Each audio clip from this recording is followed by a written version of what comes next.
Hello everyone. पिछले part में हमने देखा था कि वांग जी और विंग का पास्ट के बारे में। वांग जी ने अपने पास्ट को विंग को बता दिया था और विंग ने भी अपना पास्ट वांग जी के साथ शेयर किया था। चलिए आज के एपिसोड को देखते हैं कि इसमें क्या होने वाला है। विला के गार्डन में विंग अपने हाथों पर एक किताब लेकर बैठा हुआ था।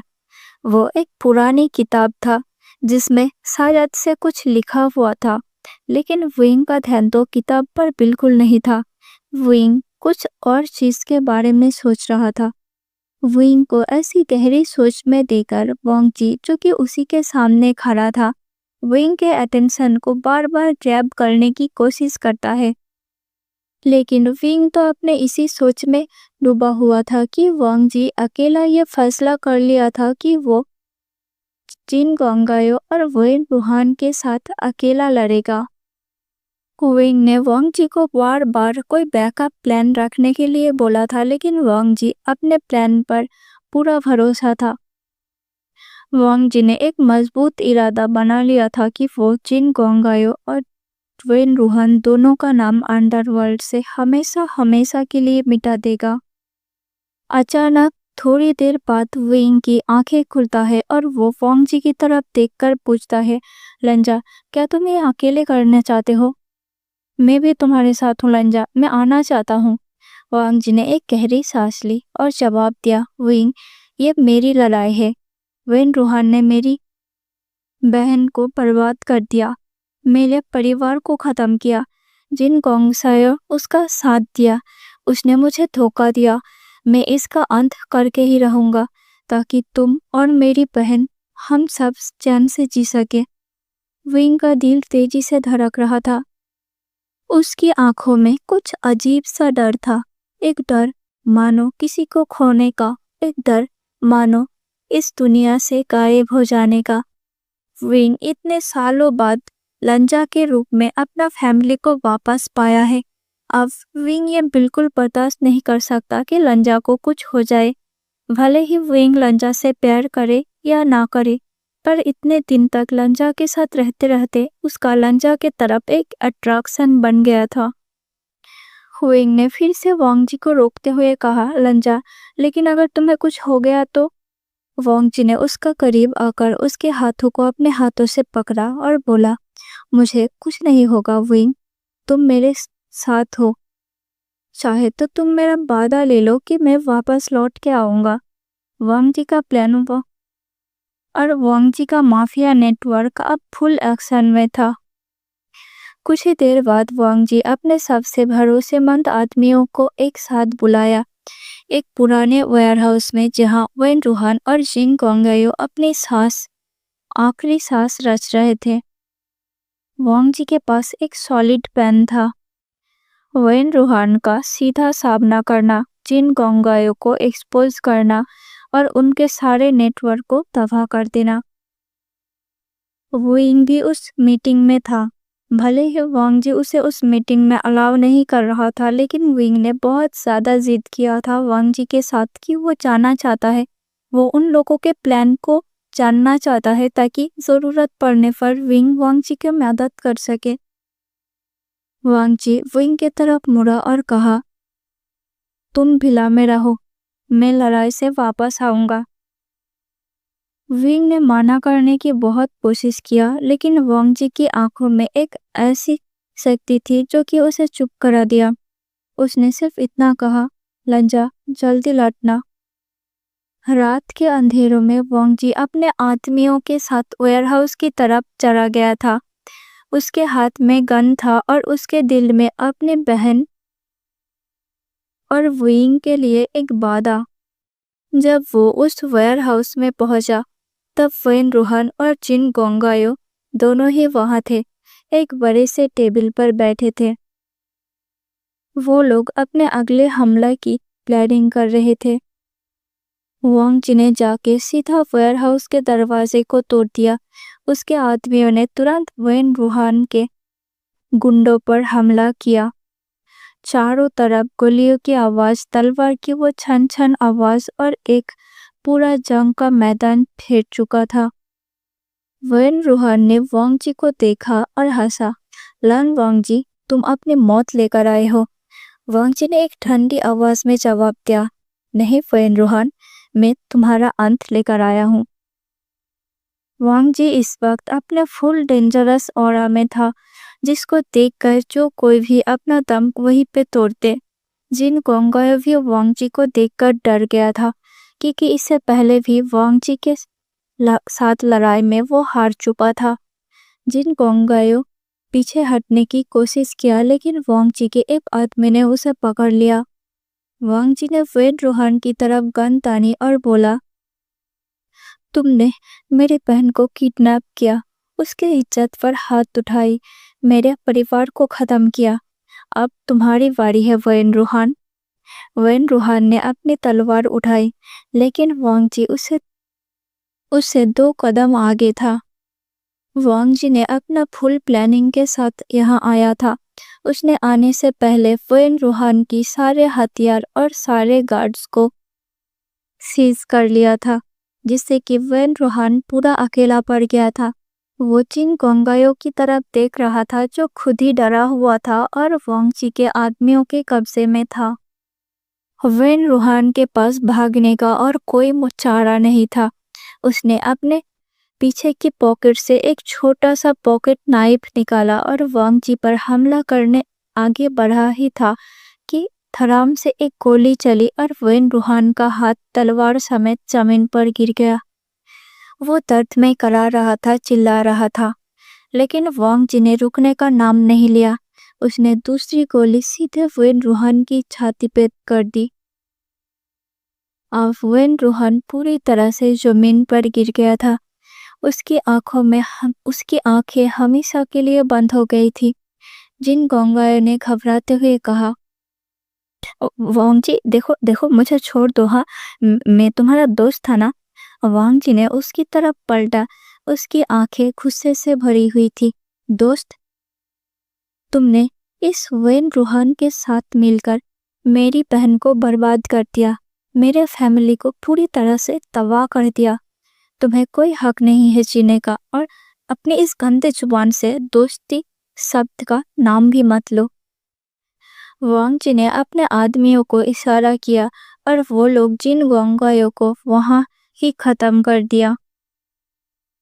एक गोली जो कि उसके सीधे सिर में जाकर लगा और उसका वही अंत हो गया। अब वांग जी ने अंडरवर्ल्ड से फ़ेन रूहान और जिन गोंगायो का पूरी तरह से नाम और निशान मिटा दिया था। किसी को भी पता नहीं चला था कि उन लोगों का क्या हुआ। वांग जी ने अचानक से उन लोगों पर हमला किया था और उन लोगों को मारने के बाद उनके लाश को ठिकाने लगा दिया था, और उसके बाद उस वेयरहाउस को उसने जला दिया था। और जो कुछ भी बचे खुचे फ़ेन रूहान और जिन गोंगायो का गुंडे थे, सबको या तो वांग जी ने खत्म कर दिया था या तो जेल में बंद कर दिया था। अंडरवर्ल्ड में अब वांग जी का नाम एक कहानी बन गया था। एक आदमी जो अपने परिवार के लिए सब कुछ मिटा सकता था। फ़ेन रूहान और जिन गोंगायो के नाम अब सिर्फ पूरे अंडरवर्ल्ड में एक धुंधली याद बनकर रह गया था। वांग जी जब फीला वापस आया, तब सुबह की पहली किरण निकल रहा था। उसके कपड़ों पर खून के छींटे थे, लेकिन उसकी आंखों में एक शांति थी। विंग ने दरवाजे पर वही वांग जी के लिए इंतजार कर रहा था। उसकी आंखें वांग जी को देखकर गीली हो गई। लंचा, तुम वापस आ गए हो। विंग जाकर तुरंत वांग जी को हग कर लिया। वांग जी ने उसको अपने सीने से और भी ज्यादा कस के पकड़ लिया, उसे गले लगाया और बोला, हाँ विंग, सब खत्म हो गया। फ़ेन रूहान, जिन गोंगायो अब नहीं रहे। मैंने अंडरवर्ल्ड से उनके नामो निशान मिटा दिया है। विंग ने वांग जी के चेहरे को अपने हाथों में पकड़ा और कहा, लंजा, मुझे यकीन नहीं हो रहा है कि तुम मेरे सामने हो। तुम्हें पता है मैं कितना टेंशन में था। मेरा दिल अंदर से पूरी तरह से मर चुका था। अगर तुम्हें कुछ हो जाता तो मैं क्या करता? तुम मुझे अपने साथ भी लेकर नहीं गए। वांग जी ने मुस्कुराते हुए जवाब दिया, नहीं विंग, मैंने ये सब हमारे लिए किया। तुम्हारे लिए, मेरे लिए, मेरी सिस्टर के लिए। अब हम तीनों एक नई कहानी लिखेंगे विंग। हमारे लाइफ से सारे नेगेटिविटी हट चुका है। मैंने सारे नेगेटिविटी को हम तीनों के लाइफ से मिटा दिया है। अब हम तीनों खुशी खुशी रह पाएंगे। विंग लंजा से कहता है, लंजा, अब से मैं अपना पार्लर वापस खोलूंगा, लेकिन मैं तुम्हारे साथ एक नया शुरुआत करना चाहता हूँ। वांग जी ने विंग के हाथों को पकड़ा और कहा, हाँ विंग, एक नई जिंदगी। विंग अब वांग जी के चेस्ट में अपने आप को छुपाने की कोशिश करता है, लेकिन तब वांग जी विंग को कहता है, विंग, मेरा शर्ट गंदा है, खून लगा हुआ है इसमें। विंग को अब जाके समझ आता है कि वो क्या कर रहा था अब तक, लेकिन फिर भी विंग वांग जी को थोड़ा टीज करने के बारे में सोचता है। और तभी दरवाजे से कुछ आवाज आता है ऊपर के कमरे से। वो लोग तुरंत भाग के उस कमरे में जाते हैं। वो लोग देखते हैं कि यानली को फिर से होश आ चुका था और वो इधर उधर अपने हाथ पैर को झटक रहा था। जब वांग जी और विंग दोनों उस कमरे में जाते हैं, यानली दोनों को देखकर बहुत ज्यादा डर गई थी। उसके आंखों में आंसू निकल गया था। उसके चेहरे पे डर का सिकंद नोटिस किया जा सकता था। वो डरते हुए और कांपते आवाज में उन दोनों की तरफ देखती है और कहती है, कौन हो तुम? मुझे मत मारो, मुझे कुछ मत करो, मैं कुछ नहीं जानती, मैंने कुछ नहीं किया, प्लीज मुझे बचाओ, बचाओ कोई। जोर जोर से यानली रोने लगी थी। यानली के ऐसे हालत को देखकर वांग जी भी काफी दुखी था। वो यानली को जाकर संभालने की कोशिश कर रहे थे। विंग के आंखों में आंसू आ चुका था। पता नहीं इस लड़की ने कितना कुछ सहा है कि आज वो खुद के भाई से भी डर रहा है। विंग तुरंत यानली के पास जाता है, उसके चेहरे के पास अपना हाथ ले जाता है, उसके चेहरे को अपने हाथों से सहलाता है और कहता है, देखो कुछ नहीं हुआ, प्लीज शांत हो जाओ, शांत हो जाओ, तुम कुछ नहीं करेंगे, यहाँ कोई नहीं है, कोई तुम्हें हमें नहीं बचाएगा, तुम सेफ हो यहाँ। यानली एक पल के लिए उसकी बातों में आ गई थी और शांत हो गई थी। देखकर ऐसा लग रहा था कि मानो विंग यानली को कंट्रोल कर रहा है या फिर उसे हिप्नोटाइज कर दिया है, क्योंकि यानली सच में विंग की बातों से शांत हो गई थी। वांग जी जो कि यानली के बेड के पास ही के डेस्क के पास खड़ा हुआ था और कुछ मेडिसिन को प्रिपेयर कर रहा था ताकि वो यानली को शांत कर पाए, लेकिन अब उसके हाथ वही रुके थे क्योंकि यानली विंग के बातों को समझ रही थी। विंग फिर से यानली को गालों को सहता है और कहता है, देखो यहाँ कोई नहीं है, वो देखो तुम्हारे ब्रदर वांग जी है, मैं विंग हूँ, तुम हमारे पास सेफ हो, तुम्हें अब कोई कुछ नहीं कर सकता, हमने तुम्हें बचाया है, तुम यहाँ सुरक्षित हो। यानली विंग की तरफ देखती है, उसकी आंखों में अभी भी आंसू थी। वो कहती है, तुम सच कह रहे हो ना? विंग कहता है, हाँ बिल्कुल। वह अपने 3 फिंगर्स को अपने फेस के ऊपर ले जाता है और कहता है, देखो मैं प्रॉमिस करता हूँ कि तुम यहाँ ठीक हो, तुम्हें कोई कुछ नहीं कहेगा, ये देखो तुम्हारा ब्रदर वांग जी। यानली जब वांग जी नाम को सुनती है तब वो थोड़ी सी सहम गई थी। वो धीरे धीरे उस तरफ देखती है जहाँ एक लड़का खड़ा हुआ था। यानली कुछ देर तक अपने पलके को बिना झपकाए उस वांग जी की तरफ देखता रहता है। फिर वो कहती, वांग जी कहती है, सिजर तुम ठीक हो ना? यानली साहब हाँ में अपना सिर हिला देती है और जोर जोर से रोने लगती है। ऐसा लग रहा था कि मानो उसके दिल में इतने दिन तक जो दर्द छुपा था वो अभी बाहर निकल के आ रहा था। वांग जी तुरंत यानली के पास चला जाता है और उसके बालों को अपने हाथों से सहलाता है। वो उसके हाथ और पैर को खोल देता है और उसे उठाकर बैठाता है। विंग ने यानली के पीठ के पीछे एक पिलो लगा दिया था। यानली उस पर अपना पीठ को लगाए हुए बैठी थी और रो रही थी। वांग जी जाकर यानली के पैरों में अपने फेस को छुपा लेता है और वो भी जोर जोर से रोता है। यानली कहती है, वांग जी, मेरा मेरा भाई, मदर कहाँ है, फादर कहाँ है, अंकल कहाँ है। यानली के ऐसे बातों को सुनकर वांग जी और भी ज्यादा टूट गया था। वो और भी जोर जोर से रोने लगा। जो यानली कुछ देर पहले अनस्टेबल थी और खुद रो रही थी, वो अब अपने छोटे से भाई को संभाल रही थी। वैसे लोग सही कहते हैं कि बहन दूसरे माँ होती है, जो जन्म तो नहीं देते लेकिन माँ बिल्कुल माँ की बराबर होती है। यानली अब अपने दर्द को भूल गई थी और अपने छोटे से भाई की तरफ देख रही थी। चाहे वांग जी जितना भी बड़ा हो जाए इस कुछ सालों में, लेकिन यानली के लिए अभी उसका वो छोटा सा ही ब्रदर था वांग जी, जिसे वो नहलाया करता था, जिसे वो खिलाया करता था, जिसके साथ वो खेला करती थी। यानली कहते, तुम रो क्यों रहे हो? मेरी तरफ देखो, देखो तुम, प्लीज प्लीज मत रो। वांग जी अपना सिर थोड़ा सा उठा लेता है। यानली उसके आंसू को अपने हाथों से पोंछती है और एक क्वेश्चनर लुक से उसे देखती है, मानो कि वो कुछ जवाब का इंतजार कर रही थी। वांग जी नाम में अपना सिर हिला देती है पर कहता है, वो लोग नहीं रहे, कुछ ने मार दिया सभी को। यानली को अब धीरे धीरे याद आता है कि कैसे उसके आंखों के सामने वेन रूहान ने उसके पेरेंट्स इसके अंकल को खत्म कर दिया था और उसके बाद उसको लेकर चला गया था। उसे ले जाकर एक कमरे में बंद कर दिया था। उसको पास आने की कोशिश करता था।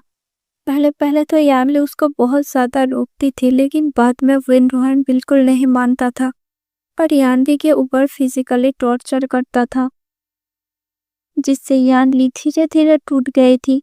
उसने कभी भी नहीं उम्मीद भी किया था कि कोई आकर उसको बचाएगा। उसने अपने डेस्टिनी को स्वीकार कर लिया था। उसने यह मान ही लिया था कि वेन रूहान की पैलेस में ही उसका अंत होगा, लेकिन उसका छोटा सा भाई पता नहीं कब इतना बड़ा हो गया और उसे बचाने के लिए चला गया। वो उसे बचाकर अब यहाँ लेकर आया है। यानली अभी भी वांग जी की तरफ क्वेश्चन लुक में देख रही थी। वांग जी कहता है, वो नहीं रहे, मैंने सबको खत्म कर दिया, अब हम सुरक्षित थे। यानली वांग जी को गले लगाती है और जोर जोर से रोती है। विंग दोनों को ऐसे रोते हुए देख रहा था। उसके फैमिली में ऐसा कोई नहीं था जो जिससे कि विंग अपना दर्द शेयर कर सकता था, लेकिन वांग जी खुशनसीब है कि उसके पास एक सिस्टर है जो कि उसे समझती है। पर खुद इस हालत में होने के बावजूद भी वांग जी के ध्यान पूरी तरह से रख रही है। विंग के आंखों में भी कुछ पल के लिए आंसू था।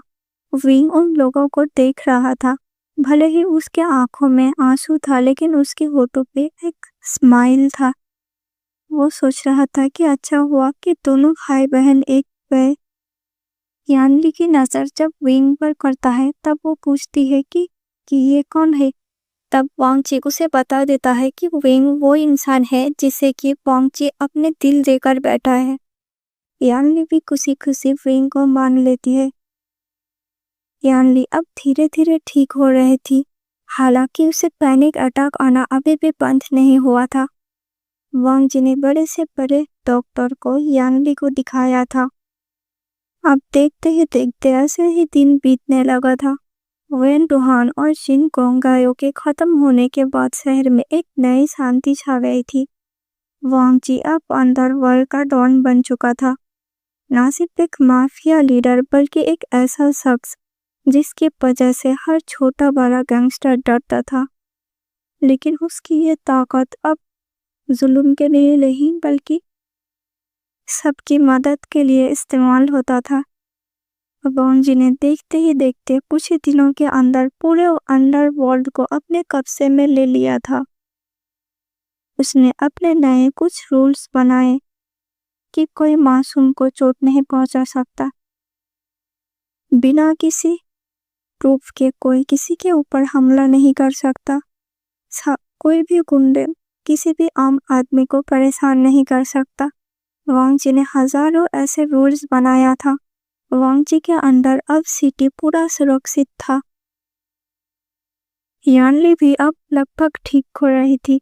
वो अपने लैंड बिजनेस को अपने हाथों में लेकर संभाल रही थी। यानली अपने परिवार की पुराने बिजनेस को संभाल रही थी। उसने अपने फैमिली के पुराने धंधे, रियल एस्टेट, ट्रेड और चैरिटी को एक नई ऊंचाई पर पहुंचा दी। उसके चेहरे पर अब एक ही हल्की सी मुस्कुराहट लौट आई थी और वांग जी को देखकर वो हमेशा कहती थी, तुमने मुझे वापस जिंदगी दी मेरे भाई। विंग ने भी आप अपना टैटू पार्लर वापस खोल लिया था। लेकिन विंग का ये पार्लर अब सिर्फ छोटा सा पार्लर नहीं था, लेकिन अब ये वी डिजाइन्स के नाम से जाना जाता था, जहां टैटू के साथ साथ custom art, clothing and jewellery भी बनाने लगी थी विंग ने। विंग का नाम शहर के एक बड़े आर्टिस्टों में गुना जा चुका था और विंग का पार्लर अब एक बड़ा सा स्टूडियो बन चुका था। सियाओ चन उसका मैनेजर बन गया था और विंग खुद अपने सपनों को जी रहा था। लेकिन उसके दिल में एक औरत अभी ही बैठी हुई थी। वो वांग जी को प्रपोज करना चाहता था। विंग वांग जी के लिए अब उसके विला में आ गया था। वांग जी अपने ऑफिस में बैठा था। एक बड़े से डेस्क पर अंडरवर्ल्ड के नक्शे देख रहा था। उसके चेहरे पर वही शांति थी, लेकिन अब एक नई ताकत थी उसके ऑरा में नोटिस किया जा रहा था। विंग ने दरवाजा खटकाया और अंदर हो गया। उसके हाथ में एक छोटा सा डब्बा था। विंग ने कहा, लंजा, चलो मैं तुम्हें कुछ दिखाना चाहता हूँ। वांग जी ने कहा, क्या विंग? विंग ने कहा, चलो तो मेरे साथ। विंग वांग जी को उसके विला के छत पर लेकर गया। जब वांग जी वहां गया तब हैरानी से उसकी आंखें बड़ी हो गई, क्योंकि उस छत को बहुत ही ज्यादा अच्छे से डेकोरेट किया गया था। लंजा, विंग ने एक शरारत भरी मुस्कुराहट के साथ कहा, तुम अब अंडरवर्ल्ड के डन हो, लेकिन मुझे लगता है कि तुम्हें एक पार्टनर की जरूरत है ना? वांग जी ने उसकी तरफ देखा। उसकी आंखों में एक छुपा हुआ सवाल था। पार्टनर? विंग ने एक गहरी सी सांस ली और उस छोटे से डब्बे को खोला। उसमें एक रिंग थी जो कि उसने अपने वी डिजाइन्स के स्टूडियो में खुद बनाई थी। वो वांग जी के करीब आ गया। उसने अपने घुटनों पर बैठा और बोला, लंजा, क्या एक वक्त था जब तुमने मुझे बचाया था। मेरी जिंदगी पूरी तरह से तुम्हारी देन है लंजा। क्या तुम इस जिंदगी को पूरी जिंदगी के लिए संभाल पाओगे? लंजा, अब मैं सिर्फ और सिर्फ तुम्हारा हूँ। मैं जी भी तुम्हारे लिए रहा हूँ और मर भी तुम्हारे लिए सकता हूँ। मैं तुमसे शादी करना चाहता हूँ लंजा। Will you marry me? क्या तुम हमेशा हमेशा के लिए मेरा साथ दोगे? वांग जी का दिल एक पल के लिए रुक गया था। उसने विंग की आंखों में देखा। वो शरारती चमक, वो दिल से दिल तक जाने वाला प्यार, सब कुछ वहाँ था। उसने विंग के हाथों को पकड़ा, उसकी रिंग को लिया और धीरे से बोला, हाँ विंग, मैं तुम्हारा हूँ, हमेशा के लिए, और हमेशा से ही मैं तुम्हारा था। विंग का चेहरा खुशी से भर गया। उसने वांग जी को गले लगा लिया और बोला, तुम अंडरवर्ल्ड के डॉन हो, लेकिन अब मेरे डॉन भी बन जाओ लंजा। वांग जी ने एक हल्की सी मुस्कुराहट थी, वो मुस्कुराहट जो सिर्फ विंग के लिए था। एक नई देखते ही देखते कुछ ही महीनों बाद विंग और वांग जी ने एक दूसरे के साथ शादी कर ली। विंग और वांग जी दोनों ही शादी करने के बारे में डिसाइड करते हैं। पहले तो वांग जी एक अंडरवर्ल्ड डॉन था और उसके ऊपर विंग उसका क्रश था। विंग वांग जी के लिए एक ऐसा शख्स था जिसे कि वो पाना चाहता था, जिसके लिए वो अपना जान भी गंवाने के लिए तैयार था और किसी के जान लेने के लिए भी तैयार था। और आज विंग ने खुद वांग जी को प्रपोज किया था। वांग जी इस बात से इतना खुश था कि वो विंग से कहता है कि वो बहुत ही धूमधाम से दोनों की शादी करना चाहता है और शहर के सारे बड़े लोगों को, सारे लोगों को बुलाना चाहता है। विंग ने भी हामी भर दिया था क्योंकि विंग भी अब कुछ कम नहीं था। विंग पहले तो एक आर्टिस्ट बन गया था और उसके ऊपर विंग का खुद का फैमिली, सियाओ फैमिली का भी सारे प्रॉपर्टी आ गया था। शादी की तैयारी वांग जी और विंग दोनों ने मिलकर की थी। वांग जी ने सब कुछ डिसाइड किया था कि उन लोगों के वेडिंग किस वेन्यू पर होगा, कैसे डेकोरेट होगा, किस किस इंसान को बुलाया जाएगा, सब कुछ। शादी के टाइम पे विंग ने उन दोनों का ड्रेस डिसाइड किया था और डिसाइड ही नहीं किया था बल्कि दोनों का ड्रेस का डिज़ाइन विंग ने ही बनाया था। विंग ड्रेस डिजाइन करने के बाद वांग जी को कहता है, लंजा इसे देखो ना, ये कैसा बना है। वांग जी कहता है, विंग क्या तुम मेरे लिए इसको सरप्राइज रख सकते हो। विंग कहता है, लेकिन क्यों, तुम्हारा भी तो पसंद नापसंद है ना। अगर मैंने जो डिज़ाइन बनाया है वो तुम्हें पसंद नहीं आया तो। वांग जी कहता है, ऐसा कभी हो सकता है क्या कि मेरे विंग मेरे लिए कुछ बनाए और मुझे पसंद ना आए। विंग मैं चाहता हूँ कि मैं ये शादी के दिन ही देखूँ जब मैं एक दूल्हे के रूप में, एक ग्रूम के रूप में तैयार हूँ। उससे पहले मैं ड्रेस को नहीं देखना चाहता। विंग कहता है, लेकिन तुम्हें फिटिंग्स भी तो कराना है ना। वांग जी कहता है कि वो सब तुम्हारे ऊपर, तुम सोचो कि क्या करना है। विंग कहता है, हद है यार, तुम्हारा ड्रेस मैं कैसे डिसाइड करूँ। तुम शादी कर रहे हो, जैसे मेरे शादी को लेकर बचपन से ही एक अजीब सी डिमांड था कि मेरे साथ ही ऐसा होगा, ऐसा होगा। उस टाइम से, जिस टाइम से मुझे शादी का मीनिंग तक नहीं पता था और धीरे धीरे जैसे मैं बड़ा होता गया वैसे वैसे मैंने शादी के बारे में तो भूल ही गया था। मेरा लाइफ का मकसद बन गया था कि मैं अपने आप को सुरक्षित रखूं और बदला लूं। देखते देखते माहौल थोड़ा सा दुखी होने लगा था। वांग जी तुरंत विंग के पास चला जाता है, उसके फेस को अपनी दोनों हथेली में लेता है और कहता है, विंग हम एक नई शुरुआत कर रहे हैं और मैं चाहता हूँ कि इसमें हमारा पास्ट का कोई शख्स, कोई साया हमारे इस नई लाइफ में अफेक्ट ना करे। विंग कहता है, हाँ बाबा ठीक है मुझे पता है, तो ठीक है, अगर तुम इसे सरप्राइज़ रखना चाहते हो तो कोई बात नहीं, मैं तुम्हें सरप्राइज़ दूंगा। वांग जी ने अपना शादी का ड्रेस वेडिंग डे पे ही देखा था।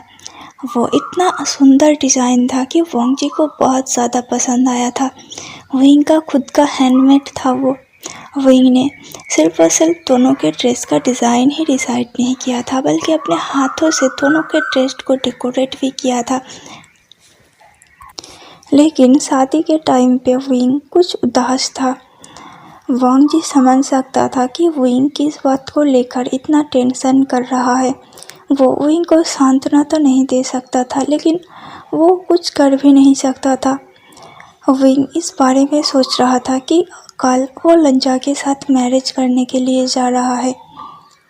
कुछ टाइम बाद वो लंजा के सामने होगा, लंजा के साथ होगा, उसके हस्बैंड के रूप में। लेकिन इस टाइम पे विंग का फैमिली का कोई शख्स नहीं बचा जो कि विंग को उसके हाथों को पकड़कर उस मैरिज साइल पर ले जाए। वांग जी के हाथों में थे और कहे कि मेरे बच्चे का ध्यान रखना। विंग के लिए ऐसा कोई शख्स नहीं था जिसके लिए विंग थोड़ा सा दुखी था। वो मन में सोच रहा था कि अगर मेरी फैमिली आज जिंदा होता तो कितना खुश होते मेरे मदर फादर। क्या वो मेरे साथ एक लड़के को एक्सेप्ट कर लेते?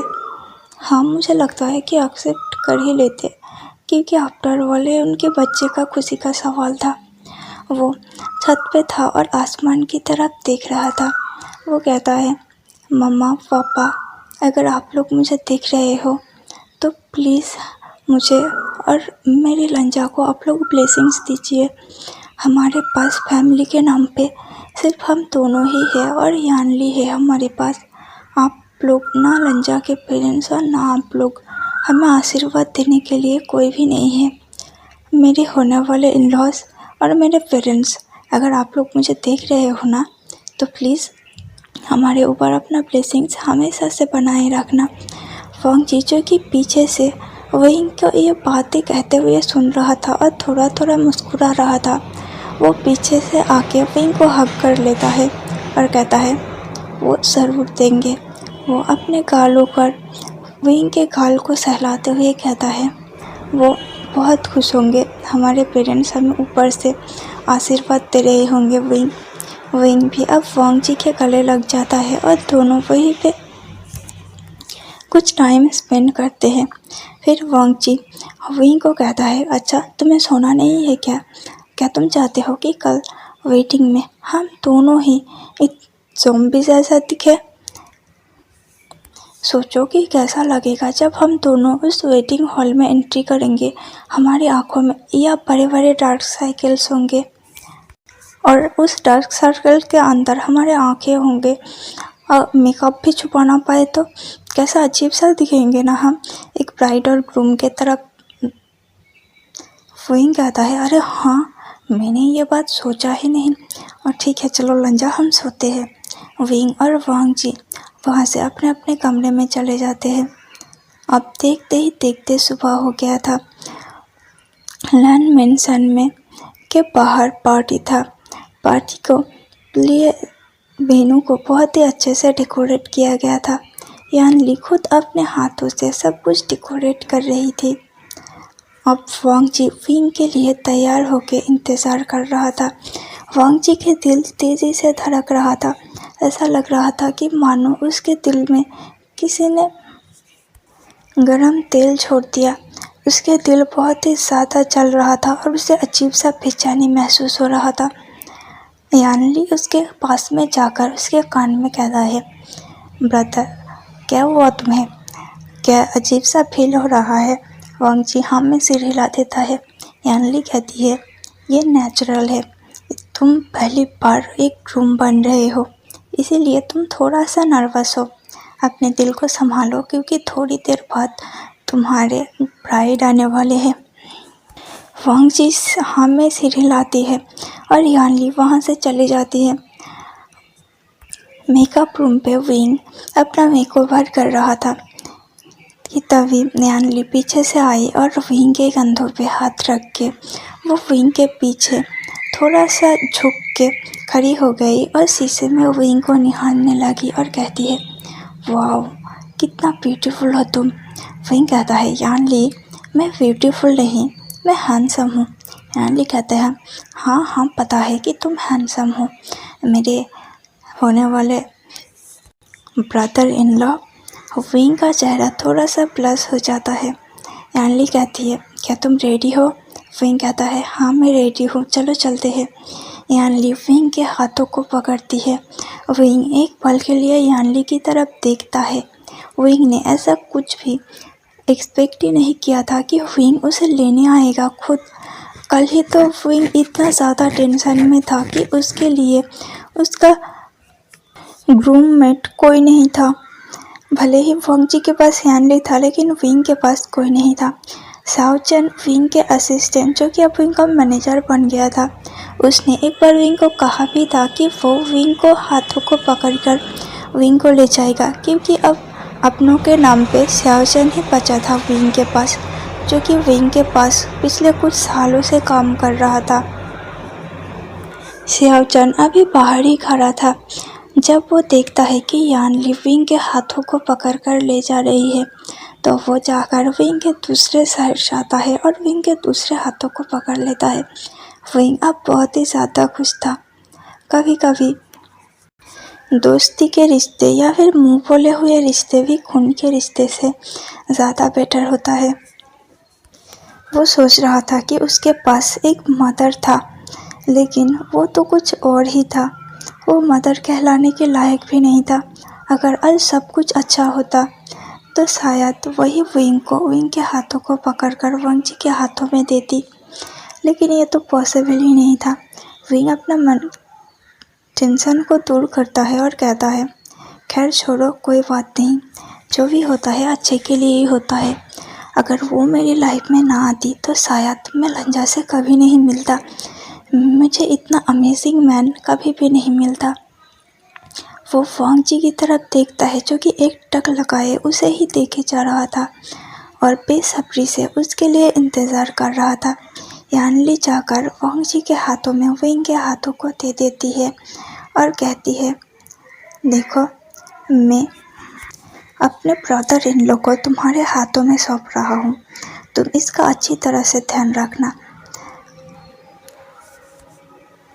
वो विंग की तरफ मुड़ती है और कहती है, याद रखना अगर ये लड़का तुम्हें किसी भी तरह से परेशान करे, तुम्हें सताए, तो फिर तुम बेझिझक मुझसे आकर उसकी शिकायत कर सकते हो, फिर उसकी पूरी जिम्मेदारी मेरी होगी।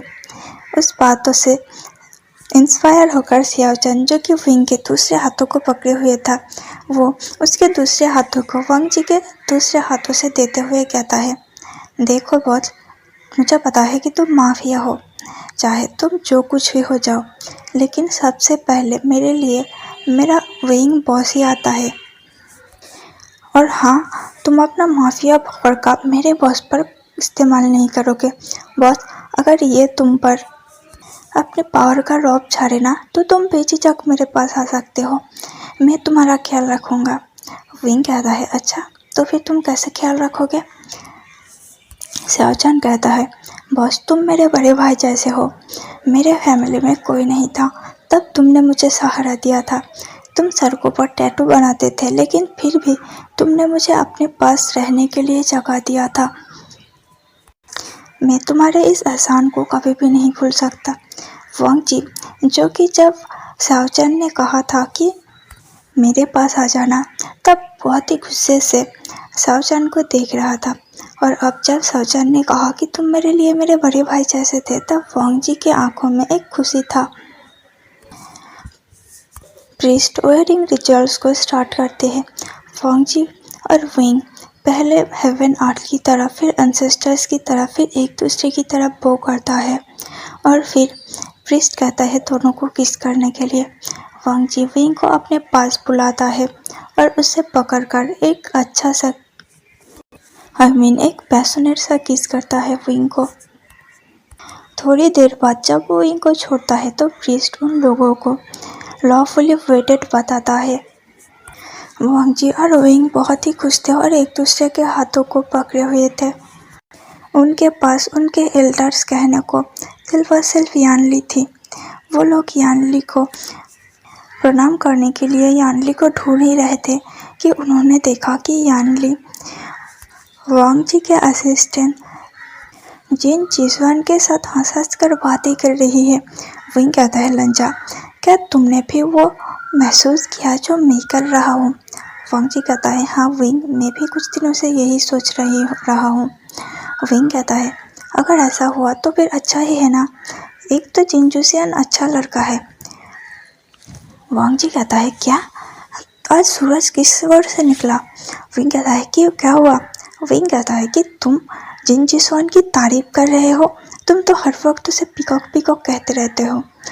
विंग कहता है कि मैं उसे इसलिए कहता हूँ क्योंकि वो हर वक्त तुमसे चिपका रहता है, अगर वो यानली के साथ सेट हो जाएगा तो फिर वो तुमसे चिपका नहीं रह पाएगा। वांग जी कहता है, विंग, मेरे लिए तुम सिर्फ मैटर करते हो, और वही बात चिपके रहने की, तो वो मेरी असिस्टेंट है, उसे मेरे हर पल का खबर मुझसे भी पहले रखना होता है, वो उसका काम है। विंग कहता है, खैर जो भी हो, लेकिन हाँ याद रखना कि तुम आगे से मेरे अलावा किसी और के साथ नहीं चिपकोगे। विंग वांग जी के टाई को पकड़ता है, थोड़ा सा खींचता है और अपना दांत को पीसते हुए कहता है। वांग जी कहता है, मैं आपसे एक मैरिड मैन हूँ। वो अपना हाथों के रिंग को दिखाता है और कहता है, मैं एक मैरिड मैन हूँ, और तुमने सोच भी कैसे लिया कि मुझे अपने हड्डियाँ तोड़वानी है? विंग कहता है, क्या तुमने क्या कहा? वांग जी कहता है, नहीं, मैंने कुछ नहीं कहा, मैंने तो कहा कि मेरी वाइफ बहुत ही ब्यूटीफुल है। विंग कहता है, वाइफ?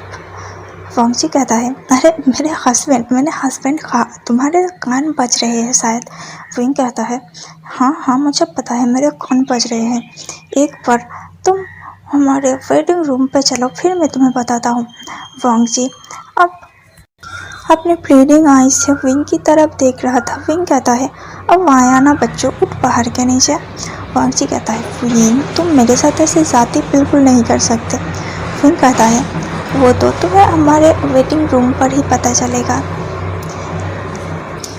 यानली जो कि जिंजी स्वान के साथ बात कर रही थी, वो दोनों यानली को बिल्कुल परेशान नहीं करते और जाके पार्टी को एंजॉय करते हैं। पार्टी में बैंकेट के बाद दोनों अपना वेडिंग रूम पर चला जाता है। दोनों के वेडिंग चेम्बर को बहुत ही अच्छे से सजाया गया था और जिंजी स्वान ने यह सारे डेकोरेशन किया था। विंग देखकर कहता है, अच्छा वो पीकॉक इतना भी बुरा नहीं है, अच्छा ही सजाया है। वांग जी कहता है, विंग अपने वर्ड्स को कंट्रोल करो, वो हमारा इन-लॉ बनने वाला है। विंग कहता है, इन-लॉ माई फुट, वो मेरे लिए पीकॉक था, पीकॉक है और पीकॉक ही रहेगा। जब तक कि वो यानली से शादी नहीं करेगा तब तक मैं उसे पीकॉक ही बुलाया करूँगा। वांग जी विंग को अपनी गोदी में उठा लेता है और उसे ब्राइडल स्टाइल में कैरी करते हुए उसे बेड के पास लेकर चला जाता है। वो विंग को बेड में लेटाता है, धीरे धीरे उसके ऊपर आता है और उसके फेस को पकड़ के किस करने लगता है। विंग जो कि वांग जी के साथ अपने बॉडी को हल्का छोड़ दिया था और वांग जी के हर टच से रिएक्ट कर रहा था। भले ही दोनों एक दूसरे के साथ बहुत दिनों से है, लेकिन उन्होंने पहले ऐसा कभी भी नहीं किया, बल्कि उन्होंने तो पहले एक दूसरे को किस तक नहीं किया था अच्छे से, क्योंकि उन दोनों के लाइफ में एक काओस मचा हुआ था और इसके चलते दोनों के दिमाग में ऐसा कभी भी नहीं आया कि वो लोग एक दूसरे के साथ कुछ करें या फिर आगे बढ़े। और आज फाइनली वांग जी को वो मौका मिल गया था। वो विंग को अपने हाथों से भला कैसे जाने दे सकता था। विंग कहता है, लंजा पेशेंस। वांग जी कहता है, विंग मुझे पेशेंस नहीं आ रहा है,